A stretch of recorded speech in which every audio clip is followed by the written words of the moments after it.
Hey everybody, welcome back. My name is Abby with Fitness is Medicine. I hope you're having a good morning and you're ready to get moving. So make sure you start with your 5 to 10 minute warm up before you come into these videos. Get your heart rate up a little bit, get your muscles ready to work. You kind of open up those blood vessels and get some blood flow to your muscles and get them ready to move.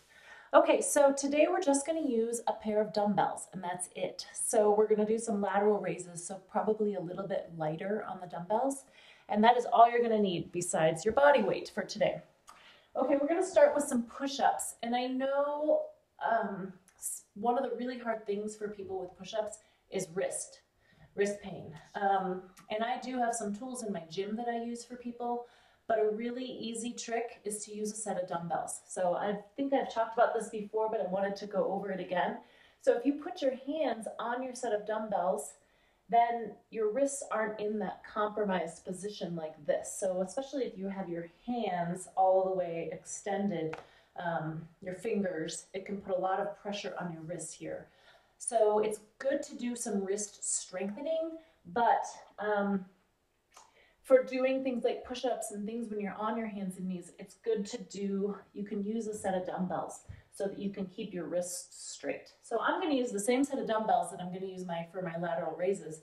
So they're already out and ready to use. Okay, so remember when you do push-ups, you can either do them from a bench or a countertop to start and then move to the floor. Remember, you can also use your knees.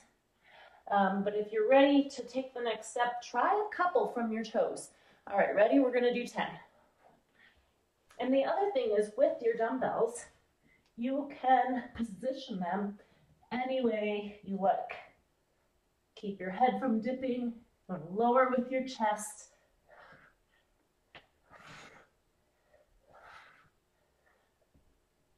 All right, good.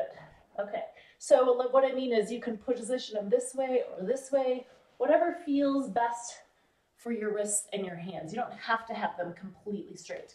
Okay, push-ups. Now we're going to stand up, get those dumbbells out of your way. I'm gonna raise up my camera here a little bit. And we're going to do some squats. And we're going to add a knee up in between. So remember with your squat, you want to sit back like you're going to sit into a chair. So squat, knee up. So we're going to alternate. Knee up. Bring that knee up nice and high. This is 2 on each side, I think. We're going to do 10 on each side. So it's going to be 20 squats. If that is too much for you, start with 5 on each side. Do 10 squats. You can even do fewer if you're just getting started back into exercise. Never push past your comfort zone when you're first starting to work out. Notice that when I go down into a squat, I usually stick my hands out. It's sort of a counterbalance. Keep my chest up tall, keep my hips back, and I want to keep my weight in my heels. 1 more on each side, I think. Okay, good. Now, we're going to pick up those dumbbells that we used for our push-ups. Remember to bend your knees and not lift with your back. So, we're going to do alternating lateral raises. I might have picked up too heavy of ones for this one, but remember, if you do, you can always stop, grab a lighter set, or conversely, if you need more, stop and grab a heavier set. You can always pause my videos. Okay, I want to alternate. So one of the reasons I like to alternate, which I've been talking about a lot lately, is when your body has to work on one side, those muscles actually have to work a little bit harder. Also, there's a lot more stabilization going on. So right now, I'm not only working my shoulders, I'm working my core to keep my torso nice and straight. Also notice that I'm in a tandem stance. I like to challenge the base of support whenever I can to make the exercise more of a full body involvement. So by doing balance, I'm working my feet and ankles and my legs are engaged. My core has to engage more And it just is more like real life. Generally, we're doing things kind of one-sided, and we're not always in perfect balance. So you can either switch halfway through or do the other foot the next time through. If the tandem stance is too much for you, stagger your feet. Try to get a little bit of different base of support. And if that's way too much, I'd rather have you stand with your feet nice and wide. Keep that core nice and tight. If you do have any back pain with this, sit down and do these. I'd rather have you sit down and compromise your back. One more thing about these is I'm only going up just to the height of my shoulder, maybe even a little below, so that I'm not putting pressure on my shoulder joint. If this causes pain, you can bend your elbows and do it like that, or bring them out to a diagonal just a little bit instead of straight out to the side. Okay, you can put those dumbbells back down. Refresh my screen here. Okay, now we're gonna do some hip abduction. So I want you to stand on one foot, and sometimes this works better if you're standing on a little bit of an elevated surface, but it's not necessary. Also, maybe stand somewhere where you can hang on for some balance, because this is also could be a balance exercise. But if your balance is a little bit wobbly, then hang on somewhere. I'd rather have you stand and be able to do this exercise. I want to focus on those glutes. So the key to the hip abduction is keeping your toe straight forward, almost in just a little bit. So you're really focusing on those glutes. When we do this, especially if we have weak glutes and they don't want to fire, our hip flexors and our quads want to take over on this. So you might notice your toe kind of creeping out to the side, and then you're involving more of the front of your thigh. And you really want to work on the back here. So you'll also notice that that standing leg is also working really hard on those hip stabilizers, those hip muscles, those glutes. Make sure that when you're standing, you're not sagging into that hip. You want to stand up nice and tall, keep it nice and strong. And if you need to, if you start to feel yourself sagging, stop, reset, and do a couple more. Also, if this is a really challenging exercise for you, like you have a really hard time not sagging into that hip, use a countertop like at your sink and hang on to really help stabilize that hip. That's something you can really focus on. And if you're not sure, do it in the bathroom.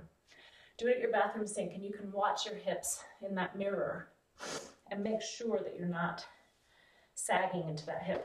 So that means that those muscles are not very strong, and you need to work on this one. So this is a really kind of simple one to do that doesn't take any space, doesn't take any equipment, but you can do it anywhere, even if you're waiting for your tea to warm up, or waiting for the water to boil to cook dinner, something like that.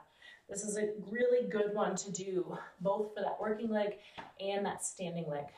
Okay, good. Now we're going to lower down to the floor. And we're going to do double knee lift. Move closer here.